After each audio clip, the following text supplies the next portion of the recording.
Quantas refeições deve se realizar no dia? É uma pergunta que eu sempre recebo, seja no consultório, aqui no consultório, ou até mesmo nas redes sociais, e observo que as pessoas acreditam que exista um número exato de refeições, como por exemplo, ou fazer um jejum intermitente com 2 refeições, ou então esperam ouvir, não, você precisa comer 6 vezes ao dia para acelerar o seu metabolismo. Enfim, buscam uma resposta exata. Então, quando alguém me pergunta, Rodolfo, quantas refeições eu devo fazer por dia?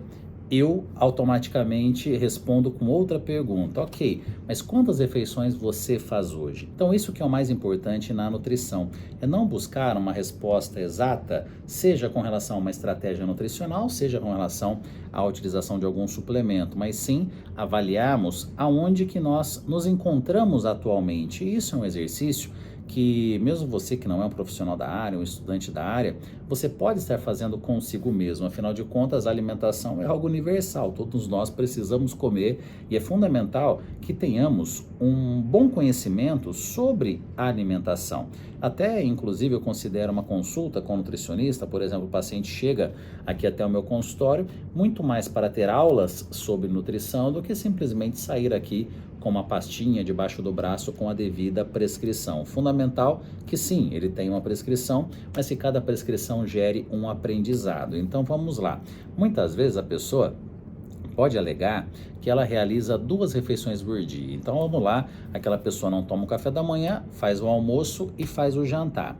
Quando investigamos um pouco mais, nós identificamos que no meio da tarde ela toma lá 2 cafés com açúcar, logo pela manhã ela pega um pedacinho de alguma coisa que ela nem considera uma refeição, mas sim, para o seu metabolismo acaba sendo sim uma refeição. Então, os beliscos, eles devem ser avaliados não apenas no sentido de ser uma refeição, mas sim fazendo parte dessa rotina alimentar. Eu bato muito nessa tecla que entre as refeições deve-se dar um descanso metabólico para o seu metabolismo. Você deve se hidratar, ingerir aqui a quantidade adequada de água, mas não ficar beliscando entre aqui as refeições. Então, vamos lá, aquela pessoa que realiza 2 refeições e não consegue emagrecer, muitas vezes o problema está nos beliscos entre essas 2 refeições. Então, muitas vezes, colocando um lanche no meio da tarde, um café da manhã, totalizando 4 refeições, com espaço de 4 horas entre cada uma delas, pode ser uma ótima estratégia para essa pessoa. Ao passo que, vamos imaginar que eu recebo um paciente, até acabei de realizar uma consulta nesse sentido, por isso até que me inspirou a fazer esse vídeo, em que ela está realizando 2 refeições ao dia. Então ela realiza um trabalho até bem atípico, não é a maneira como eu gosto de trabalhar com a maior parte dos pacientes, mas ela acorda, realiza o seu treino no período da manhã, acaba o seu exercício por volta das 10 horas e a sua primeira refeição acaba sendo na hora do almoço. Ela passa o período da tarde sem se alimentar e por volta das 17, 18 horas ela faz a sua segunda e última refeição do dia, que é o seu jantar. Então, no caso dessa paciente, ela está com esse planejamento alimentar, com ótimos resultados estéticos, com ótimos exames laboratoriais, se sentindo super bem, intestino tudo ok. Então, é um parâmetro que para ela está adequado. Mas, terminando esse vídeo, vou receber aqui um próximo paciente. Com certeza não será essa mesma estratégia. Pode ser que esse próximo paciente realize 6 refeições por dia, porque para esse próximo paciente pode fazer sentido acordar cedo, fazer um café da manhã, realiza a rotina de treino, meio da manhã uma nova alimentação, almoço, meio da tarde, às vezes final da tarde, para mais ainda um jantar. Então acho que o mais importante nesse vídeo não é confundir vocês, mas sim vocês entenderem que não existe uma regra com relação ao número de refeições por dia. Vamos lá, o meu exemplo, eu realizo hoje 4 refeições no dia, quando eu busco ali um processo de redução de gordura corporal. Quando eu estou buscando um pouco mais de massa muscular, eu acrescento mais uma refeição aqui no meu dia, uma forma muito prática de estar aqui organizando essa distribuição da ingestão de nutrientes ao longo do dia, de uma forma, visto que eu faço aqui comigo, mas claro, entraria algo muito mais complexo, como por exemplo, quando o objetivo é a redução de gordura corporal, nós reduzimos a ingestão de alimentos fonte de carboidrato e aumentamos um pouco a ingestão de alimentos fonte de proteína para preservar a massa muscular, ao passo que, quando o objetivo é ganho de massa muscular, aumentamos um pouco mais a ingestão de alimentos fonte de carboidrato e a ingestão de proteínas pode ficar confortavelmente na casa dos 2 gramas de proteína por quilo de peso fracionado aqui ao longo dessas refeições. Só para citar aqui um breve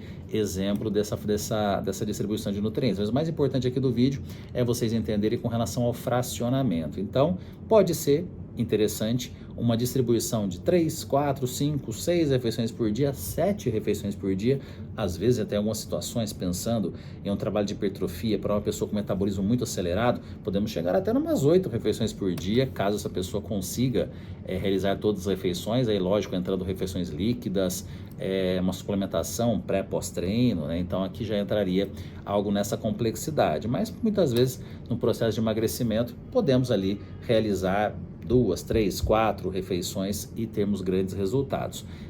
Se vocês me perguntarem de uma maneira geral, eu gosto muito da distribuição de entre 4 e 5 refeições para o dia, mas, de novo, individualidade é para isso que existem consultórios de nutrição, para que cada pessoa saia com a sua devida prescrição, a sua devida estratégia, de acordo com as suas características, peculiaridades metabólicas que envolvem saúde intestinal, saúde mitocondrial, a qualidade do sono influencia diretamente no controle do apetite e do metabolismo dessa pessoa, controle realmente nível de saciedade, controle de apetite de cada pessoa, que é extremamente variável.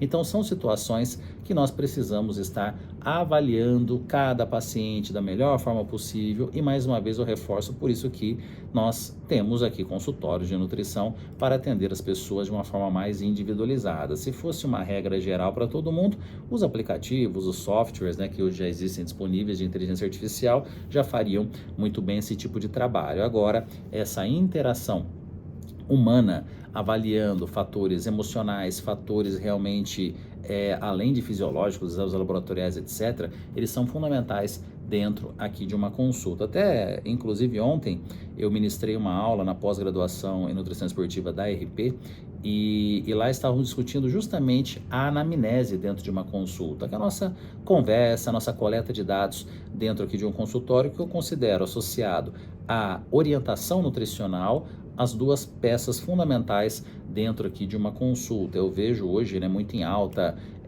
até o foco, né, do estudante, do profissional com relação a exames laboratoriais, testes genéticos e tantas outras possibilidades que nós temos para avaliar da melhor maneira possível aqui o metabolismo, as características genéticas e fatores individuais de uma forma técnica do nosso paciente. Mas de nada adianta esse monte de número se o lado humano dentro aqui de uma anamnese, dentro aqui de uma conversa, uma análise realmente de todo o estilo de vida do paciente, envolvendo inclusive fatores emocionais, psicológicos, eles acabam aí sim fechando totalmente aqui o diagnóstico, no sentido aqui de nós conseguirmos elaborar um plano, uma estratégia mais assertiva para que o paciente. Então não nada adianta tecnicamente a pessoa responder com uma dieta mais restrita se ela não consegue, por fatores emocionais, se manter dentro dessa restrição maior. Então aí entra a questão comportamental do nosso paciente para estarmos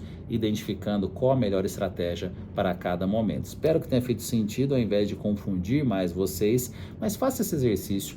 Como que está a sua alimentação hoje, no sentido de quantas refeições que você faz, qual o horário que você acorda, qual o horário que você dorme, qual o horário que você treina, qual o horário que você estuda, horário de lazer, horário das refeições, porque tudo isso faz parte da sua rotina. Você não deve separar a rotina alimentar da sua rotina de atividades diárias. No meu caso, aqui no consultório, eu preciso organizar as minhas refeições de uma maneira que eu consiga parar para comer, porque senão começa a entrar e sair um paciente atrás do outro e eu passo o dia inteiro sem me alimentar, que é o que acontece inclusive com muitos médicos, dentistas, fisioterapeutas, nutricionistas, psicólogos, profissionais da área de saúde que têm essa rotina muito intensa de consultório em que você está com um paciente na sala e já tem outro provavelmente na sala de espera e isso vai te gerando aquele estresse de opa, que horas que eu como? Então até uma dica prática, muitas vezes você tem um plano A e um plano B. O plano A daquela agenda organizadinha, no sentido de você conseguir parar para fazer uma refeição sólida, e o plano B,